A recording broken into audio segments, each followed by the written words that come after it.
Greetings, everyone. I'm David Darst from Petiole Asset Management and the Family Office. Welcome.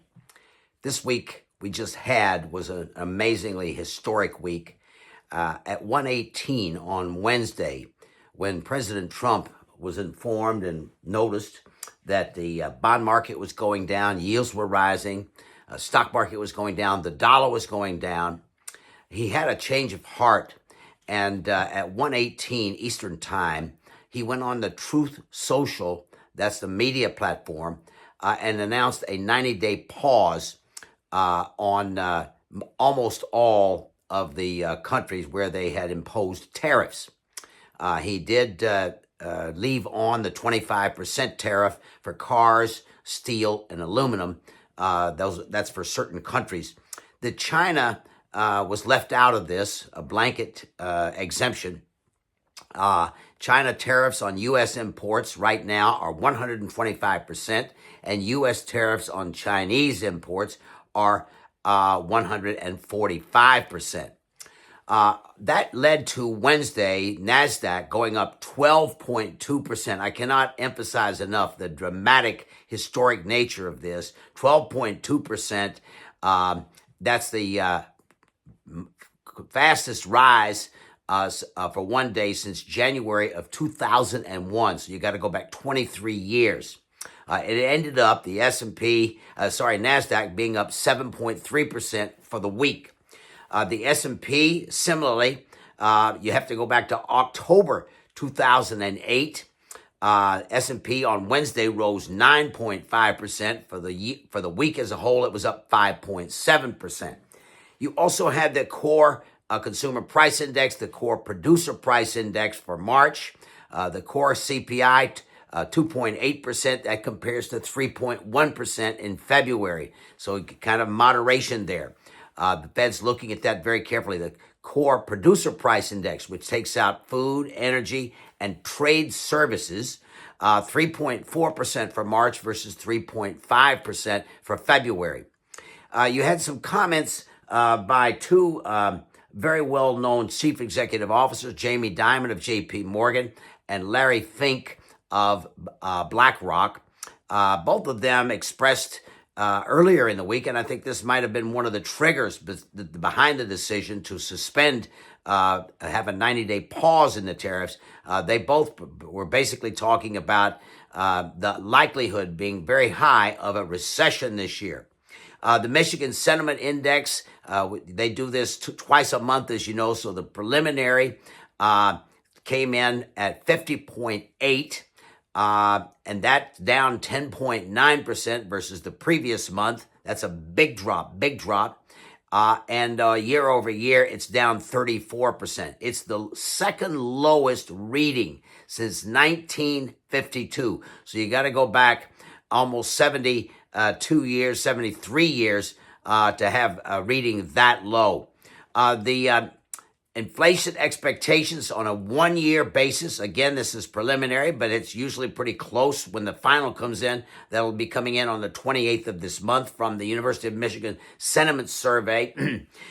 April, 6.7%. That's a huge jump from March, which was, you remember, 5.0%. February was 4.3%, and January was 3.3%. So you see, it's becoming ingrained into people's mentality and expectations. Standard & Poor's, 5363 was the close on Friday, up 5.7% for the week as a whole. It's down 8.8% year-to-date. NASDAQ, up 7.3% for the week. It's down 13.4%. I would like to highlight NVIDIA. NVIDIA was up 17.6% last week. NVIDIA, which is really one of the star players in this whole artificial intelligence enthusiasm, it's down 17.4%. Russell 2000 is down 16.6% for the year. The bank index rose 4% last week. It is down 14.8% for the year.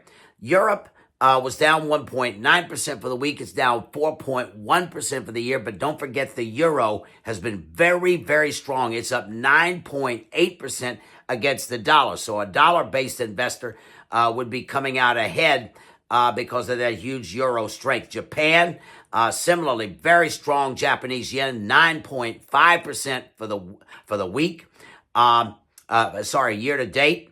And Japan was down 0.6%, and Japan is down 15.8%. We will see how that plays out because they're likely to be, along with perhaps Korea, among the earliest ones coming over to sit down to negotiate the tariffs situation. Gold was up 7% last week, closed at $3,222 per troy ounce. Gold is up 22.6%, and many of the gold miners are up even more, up in the 30 to 40% range. Oil, $61.50 per barrel. It was down 0.8% for the week. It is down 14% for the year. The volatility index, 37.53, which is still quite elevated. It is down from 45.31. Looking ahead, this week is a 4-day week. Friday will be Good Friday, celebrating in the Christian faith a holiday for the stock exchange. Earnings, comments, and guidance. This is a big earnings week. You're going to have Goldman Sachs, Bank of America. You'll have Citigroup. You'll have Johnson & Johnson. We will have the April Empire State Manufacturing Index. You'll have the Philadelphia Fed Manufacturing Index later in the week, and you'll get March housing starts. Also, we'll be watching very carefully the March retail sales and industrial production. I think we're going to get some announcements this week of some of the first tariff negotiations. Does not necessarily mean it's a tariff deal, but tariff negotiations. Its most important thing that happened last week was the indication that there was something that triggered the president to think about maybe changing, altering, postponing his stance. That, I think, is one of the best things that happened last week. The next Federal Open Market Committee meeting of the Federal Reserve will be May 6th and 7th, then June 17th and 18th, and then July 29th and 30th. Basically, we have had a loss of economic momentum. There is the risk of stagnation. That means a decline in the economy, or basically no growth in the economy, but inflation picking up. Consumer sentiment, I mentioned before, 50.8 for April versus 57.0 for March. You have basically, I think, trade wars have no winners. So I hope that we can come to a meeting of the minds here on the tariff front, particularly with China. What do we want to say to you from Petiole Asset Management and the Family Office? Pay attention. Know yourself. Don't make emotional or sudden moves.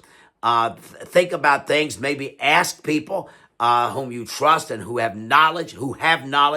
Seek to dampen volatility, and that brings us. You need ice water in your veins right now. You need to basically not get dogmatic, be flexible, but look to dampen volatility in the portfolio with equity, collateralized obligations, CLOs, equity CLOs, some private credit, and perhaps secondary market interests of private equity. Those should be significant components of a successful asset allocation in today's market environment. Thank you for being with us. We look forward to speaking with you very soon.